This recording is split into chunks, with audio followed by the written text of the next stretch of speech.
Padre, pabinyagan ko sana ang anak ko. Ano ang ipangalan mo sa kanya? Tigre po. Ano? Hindi pwede, Doming. Pangalan ng mabagsik na hayop yan. Pwede, Padre. Kung pwede ang leon, edi pwede rin ang tigre. Pwede! Doming, doming, pwede lahat. Doming, doming, pwede lahat. Doming, doming, pwede lahat.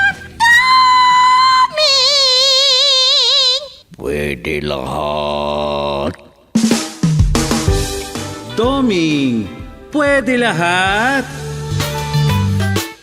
Isang manunulat, matalino, malalim ang pag-iisip, pero laging naiidlip. Walang pinagkaiba sa kwago. Iba't iba ang pagkatao, bida, kontrabida, at mapagmasid. Mga kaibigan, huwag kaligtaang pakinggan ang araw-araw na pakikipagsapalaran ni Doming sa kailaliman ng panaginip. Doming, pwede lahat! Isinulat at sa direksyon ni Letty Astudillo Aquino mula sa Lovelet Artists and Talent Center Drama Productions, handog sa inyo ng #1 and most trusted radio network in the country, Bombo Radio Philippines. Basta Radio, Bombo!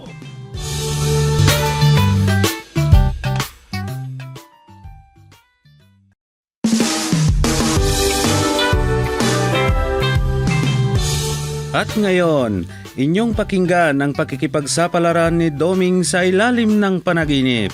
Narito ang kwento na ating pinamagatang Nang isumpa ni Boroka si Hari Gusting. Dito sa ating dula, Doming, pwede lahat!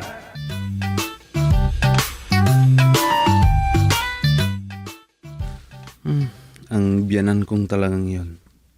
Ang dami-dami pang sinasabi. Binobola-bola niya pa ako. Sa bagay, maganda na rin yon. Kaysa negatibo lang ang napapansin sa akin. Medyo nagbago na siya ngayon. Kaya lang, may mga bagay na hindi niya may diretsyo na sabihin sa akin. Naiintindihan ko naman.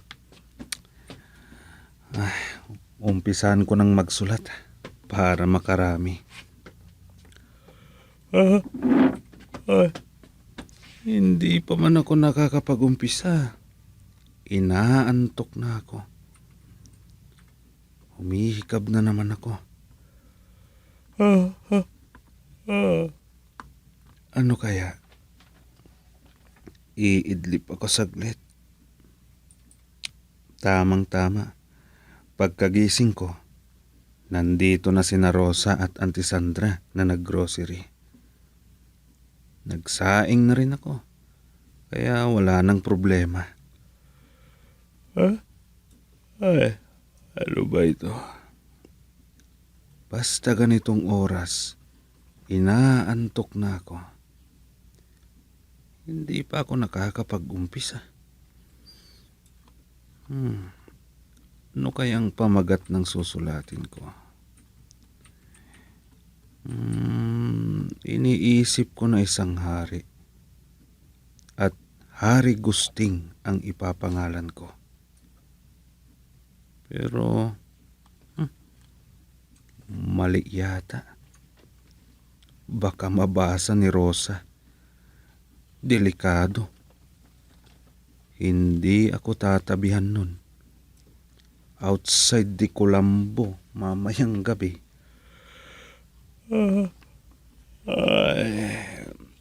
Inaantok na talaga ako.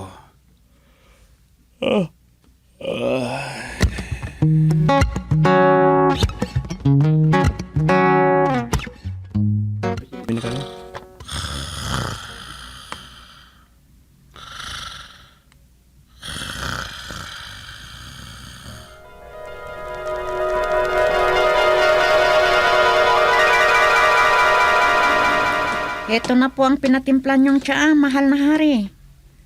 Sige, ilapag mo diyan, dama. Wala ka na bang ipag-uutos, mahal na hari? Wala na. May tatanong lang ako. Ano yan, mahal na hari? Ano ang nakikita mo sa aking ulo? Ha? Sabihin mo sa akin ng totoo kung ano ang nakikita mo sa ulo ko. May nakikita nga ako pero hindi ko sasabihin ng totoo. Bakit hindi mo sagutin ang tanong ko sa'yo, dama? Kuwan, mahal na hari. Ang kulot at makapal na buhok niyo ang aking nakikita. Yan lang. Opo, mahal na hari. Sige, iwanan mo na ako dito. Sige, tawagin na lang kita kapag may pag-uutos pa ako. Sige po, mahal na hari. Bakit kaya ganun ang tanong sa akin ng mahal na hari? Maliwanag na nakita ko ang tumutubong sungay sa kanyang ulo. Pero, natakpan ng makapal at kulot niyang buhok. Bakit kaya na nagkasungay ang mahal na hari? Ang pagkaalam ko, si Satanas lang ang may sungay, kambing at kalabaw. Pero paano siya nagkaroon ng sungay? Paano?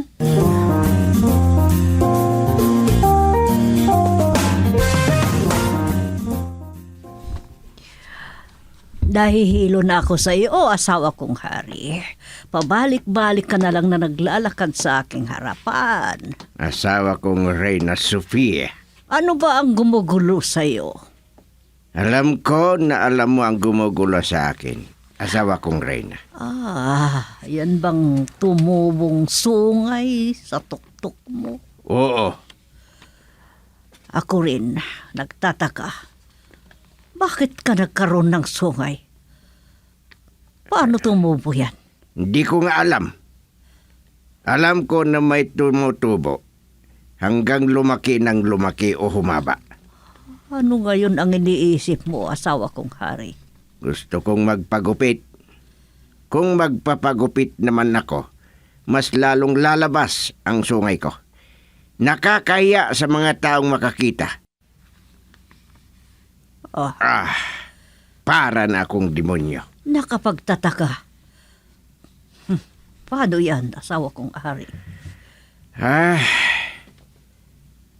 Sumpa ba ito, asawa kong Reyna?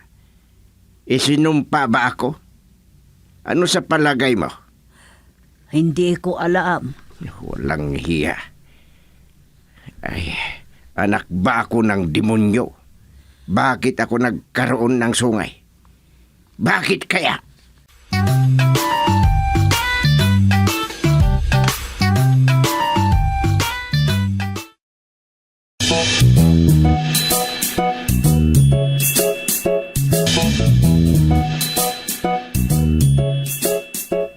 Sundalo!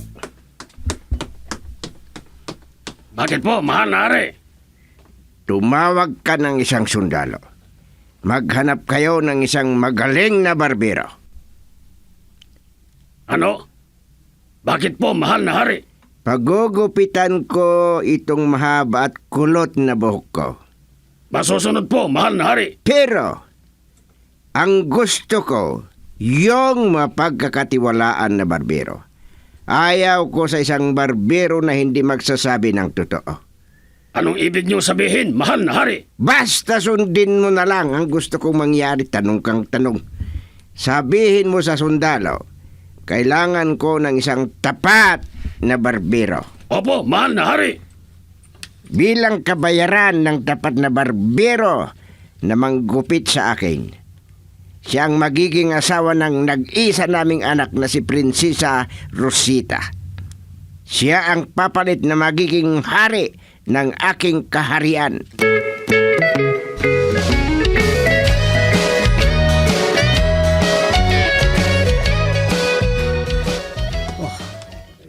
Ayaw ko yung iminungkay ng aking asawang hari tungkol sa barberong manggupit sa kanya. At bilang gantimpala, maging asawa daw siya ng aming anak na prinsesa. Paano kung ayaw ng anak namin? Sasakit lang ang loob noon sa gustong mangyari ng kanyang amang hari. Baka maglalayas pa siya dito sa kaharian. Ayaw kong mangyari yan. Kung bakit kasi? Bakit may tumutubong sungay sa kanyang ulo?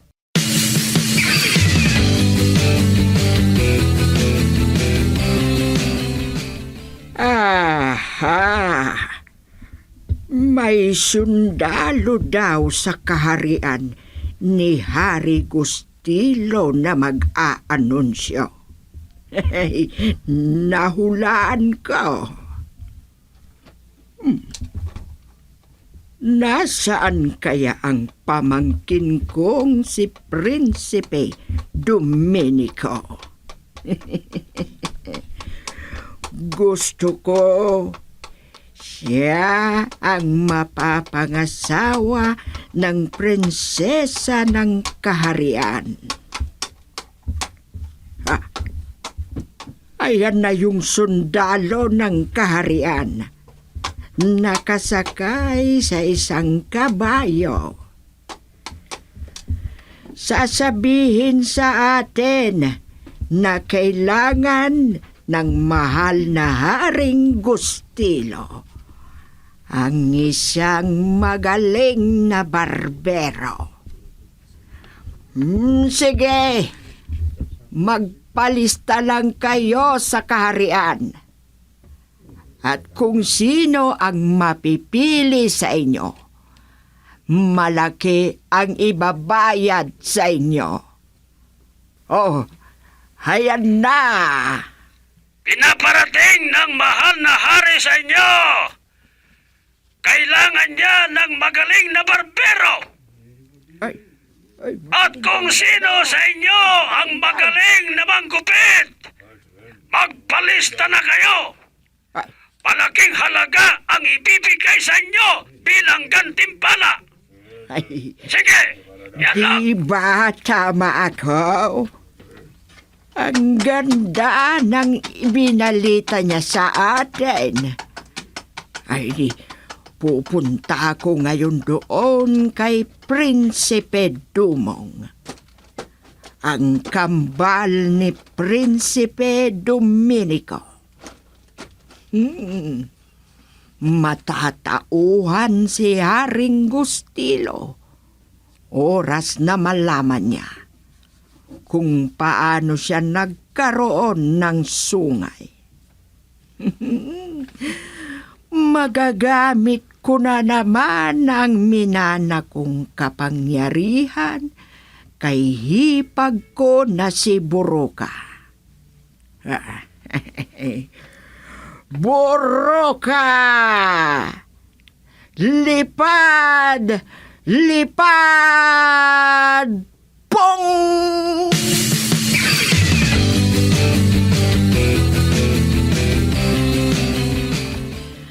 Prinsipe Dumong! Ha? Nandito ka, antikong Borobodora? Nagulat ka? Wala ang kakambal ko na si Prinsipe Domenico. Alam ko na siya ang sadya ninyo. Nagtatampo ka ba sa akin, pamangkin kong Dumong? Paano kasi? Nandito na nga ako. Si Prinsipe Domenico pa rin ang hinahanap mo. Huwag ka nang magtampo sa akin. Kasi ikaw na ang mapapangasawa ng prinsesa ng kaharian. Parang hindi ako makapaniwala. Kapatid lang ako ng pinakamamahal mong kambal ko. Uulitin ko. Huwag ka nang magtampo. Pamangkin kong gwapito. Laging umaalis ang kapatid mo na gwapo. Pero mas gwapo ka, kaya ayaw ko na sa kanya. Paniniwalaan ko ba kayo? Oo, maniwala ka sa akin. Kaya halika na, Prinsipe Dumong. Lalabas na tayo dito sa teritoryo ko. Sumama ka sa akin.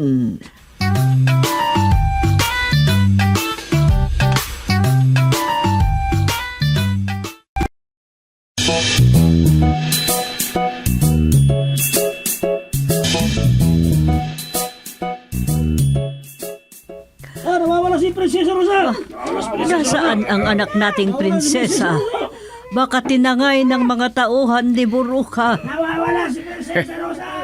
Mag-ingat ka sa akin, Buruka. Hindi pa niya yata nakalimutan ang aking ginawa sa kanya noon at gusto niyang maghiganti. Nagpag-asayahan ng panahon na yan. Ano pang ginagawa mo? Hanapin natin ang anak nating prinsesa. Sinabihan ko ng mga sundalo na libutin nila ang buong kaharian at hanapin. Paano kung may tumangay sa kanya at inilayo na nila sa kaharian? Huwag kang ang magsalita ng ganyan. Nababahala ako tuloy sa sinabi mong iyan. Nag-aalala talaga ako sa kaisa-isa nating anak. Nawawala. Hindi ka ba naiiyak sa pagkawala ng anak natin? Isa akong hari. Walang umiiyak na hari. Meron. At ikaw yun dapat. Ah, Ang daming lumalabas na problema dito sa kaharian. Hindi ka pa kaya mapapaiyak niyan kung walang solusyon sa mga problemang yan? hindi maaari ito. Ako na ang kikilos. At saan ka naman pupunta, asawa kong hari? Alisin ko yung malaking kahoy na nakasara sa pintuan ng palasyo. At mabubuksan ng palasyo? Kapag inalis mo yon, huwag, asawa kong hari. Huwag mong alisin.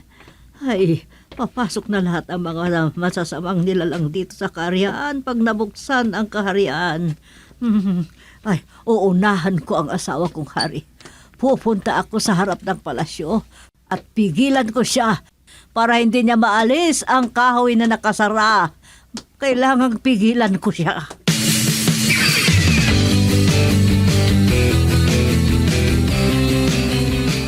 Halika, Prinsipe Dumong. Makihalubilo tayo sa mga tao dito sa kaharian ni Gustingog na nagsisigawan. Makipagsigawan din tayo. Bagay sa akin itong pinasuot mo na damit ng aking kapatid na si Prinsipe Dominico. Oo, bagay na bagay sa'yo. Kapatid mo nga si Prinsipe Dominico na walang alam gawin kundi mag-istambay. Pasaway din kung minsan. At ngayon ko lang napagtanto na mas mabait ka pala kesa sa kanya. Halika. Sa pamamagitan ng aking kapangyarihan, bababa tayo sa mga taong nakatingala sa kaharian ni Gustingo. Talagang malakas ang power mo. Antiko na Borobodura. Oo. Sa pamamagitan ng power na ito, mapupuntahan nating lahat ang gusto nating puntahan. Bora Bodora Lipad Pong!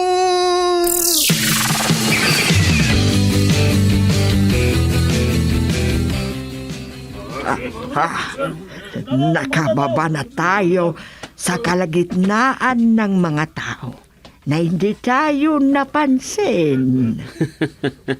Ang galing mo talaga, Antiko. Halika, lalapitan natin ang Hari Gustingog. Diyan ka lang sa likod ko, aking pamangking Dumong. Masusunod, aking auntie. Ang galing magiging prinsipe na ako kapag nagkataon. Huwag ka munang umasa.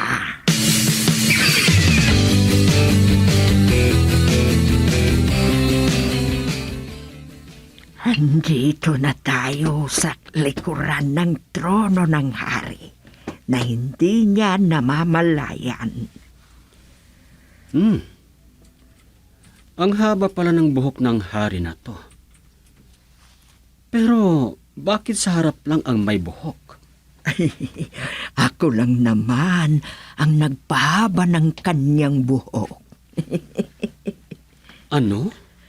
Sa totoo, kalbo talaga yan. Kapain mo. Ang alin, aking auntie? Yang leeg niya na walang buhok. Ha? Ha? Maraming gumagapang. Ha? Baka kuto na yung nakakapa mo. Ganon? Kayong mga nandito, makinig kayo sa sasabihin kong ito. Opo, mahal na hari. Kung may magaling na manggupit na nakapasok dito sa aking kaharian, makipagkita sa akin. Nawawala na nga ang anak nating prinsesa. Bakit yung panggugupit sa'yo ang binibigyan mo ng pansin? Narinig mo yon na aking pamangkin? Opo, auntie kong Borobodora. Kumilos ka na. Gawin mo ang sinabi ko sa'yo. Kalbuhin mo ang hari. Opo, auntie ko. Susunduin ko ang sinasabi mo. Ikaw lang naman ang nagmamahal sa akin. Mag-oorasyon ka pa ba? Oo, para maganda ang pagkagawa. Sige kung ganon. Uumpisahan ko na.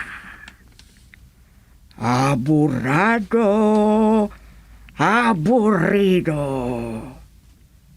Prinsipe Dumong lipad. Pong! Pong!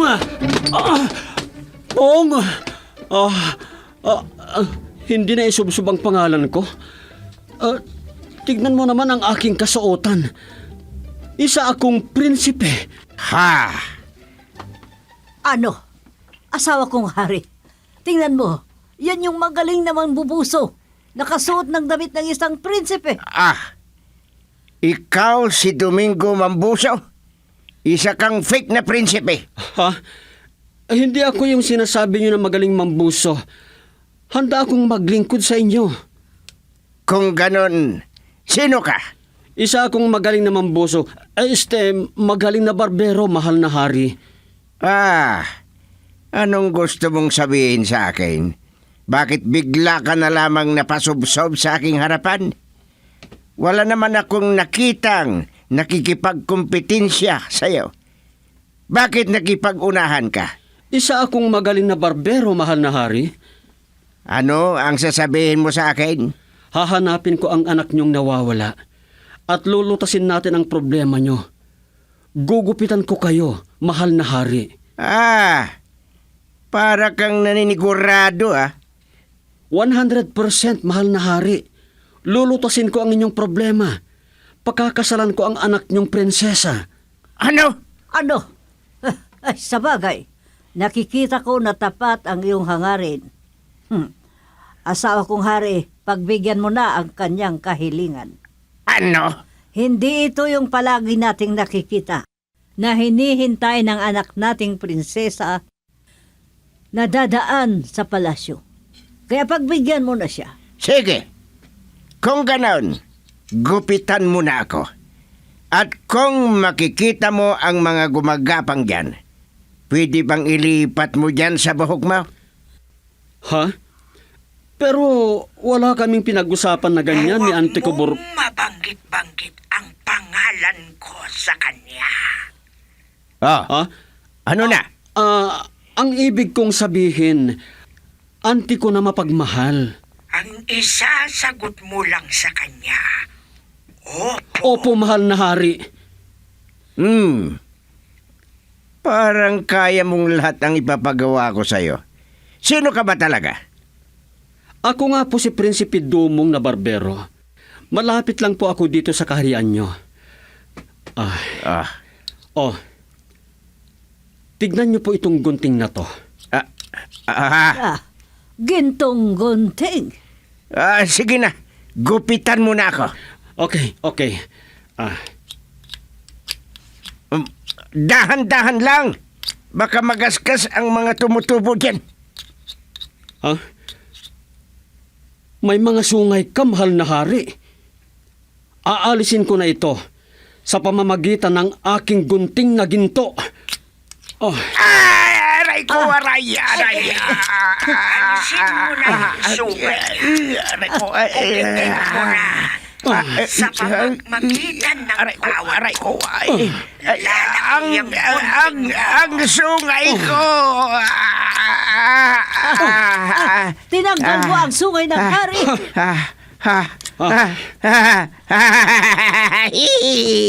Naalis mo ang sungay ko.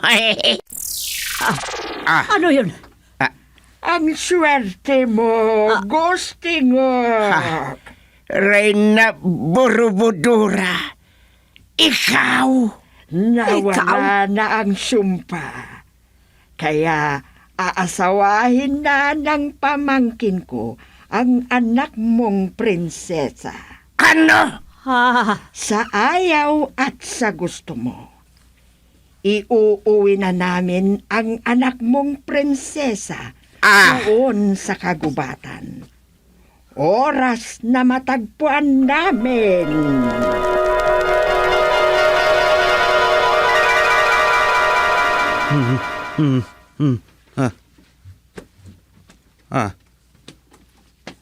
Ay. Ano ba yan? Napanaginipan ko na may sungay ang biyanan ko. Akala ko totoo.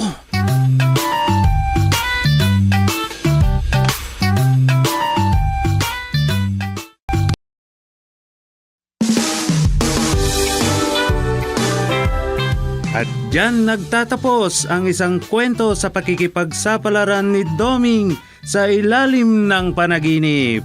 Sa panulat at direksyon ni Leti Astudillo Aquino. Handog sa inyo ng #1 and most trusted radio network in the country, Bombo Radio Philippines. Basta Radio, Bombo!